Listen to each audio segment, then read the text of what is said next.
বকুৰ চমৰীয়া সোণতলীত হাহাকাৰ ব্ৰহ্মপুত্ৰৰ বাঢ়নী পানীৰ তলত বৃহত্তৰ সোণতলীৰ বিস্তীৰ্ণ অঞ্চল ৰাজ্যৰ ভিন্ন প্ৰান্তৰ লগতে কামৰূপ জিলাৰ চমৰীয়া ৰাজচক্ৰৰ এলেকাধীন সোণতলীতো বান পৰিস্থিতিয়ে ভয়াৱহ ৰূপ ধাৰণ কৰিছে নিশাৰ ভিতৰতে বৃহত্তৰ সোণতলীৰ একাধিক গাঁও বানৰ কবলত পৰিছে ব্ৰহ্মপুত্ৰৰ জলপৃষ্ঠ ফেনে ফুটুকাৰে বৃদ্ধি পোৱাত অঞ্চলটোৰ সোণতলী সত্ৰ ৰঙাপানী চাউৰদিয়া পানীখাইটি বৰদিয়া নয়াপাৰা আৰিকাটি আৰু মাহতলী আদি বিভিন্ন অঞ্চল বানৰ কবলত পৰিছে ইয়াৰ উপৰিও এনডি মথাউৰিৰ দক্ষিণ দিশৰ জলজলি নদীৰো জলপৃষ্ঠ বৃদ্ধি পোৱাত কেইবাখনো গাঁও পানীৰ তলত ডুব গৈছে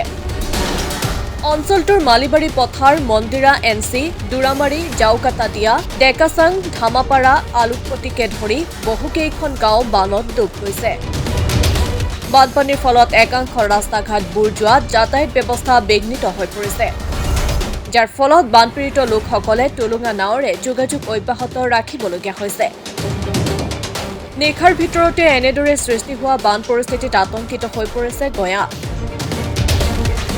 এই বান পৰিস্থিতিৰ ফলত বিশেষকৈ কৃষক ৰাইজ ক্ষতিগ্ৰস্ত হোৱা পৰিলক্ষিত হৈছে বিভিন্ন শস্য পানীত বুৰ যোৱাৰ লগতে খাদ্য বাসস্থান আৰু পশুখাদ্যক লৈ চিন্তিত হৈ পৰিছে কৃষক ৰাইজ ইয়াৰ উপৰিও একাংশ লোকে ইতিমধ্যে নিৰাপদ স্থান বিচাৰি ঢাপলি মেলা পৰিলক্ষিত হৈছে মুঠতে এনেদৰে বানপানীৰ কবলত পৰি বৃহত্তৰ সোণতলীৰ বিস্তীৰ্ণ অঞ্চলজুৰি হাহাকাৰময় অৱস্থাৰ সৃষ্টি হৈছে বানপীড়িত লোকৰ মাজত আমাৰ এই অঞ্চলত বানপানী হঠাৎকৈ বেছি হোৱাৰ ফলত আমাৰ ৰাইজৰ যথেষ্ট অসুবিধাৰ সৃষ্টি হৈছে যেনেকুৱা আমাৰ ৰেভিনিউ গাঁও ক'বলৈ গ'লে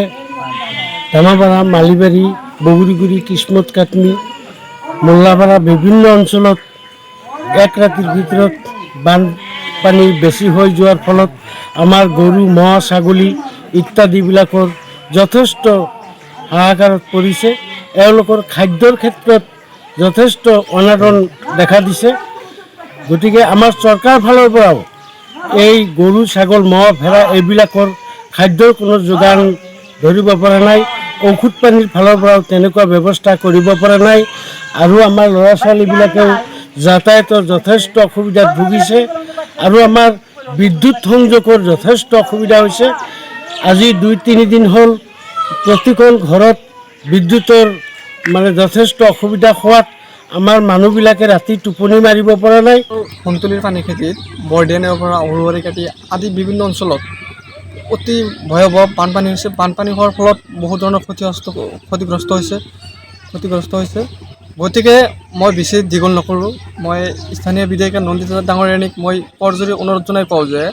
অতি সোনকালে যিমান সোনকালে পাৰক আমাৰ অঞ্চলটো পৰিদৰ্শন কৰি ক্ষতিগ্ৰস্ত হোৱা মানুহৰ প্ৰতি লক্ষ্য ৰাখি অলপ কাষত থিয় দিয়ক পাৰে যদি কিবা এটা সহায়ৰ হাত আগবাঢ়ি দিয়ক এইখিনিয়ে ক'ব বকুৰ পৰা হনমণি মেথিৰ ৰিপৰ্ট মাই নিউজ এনি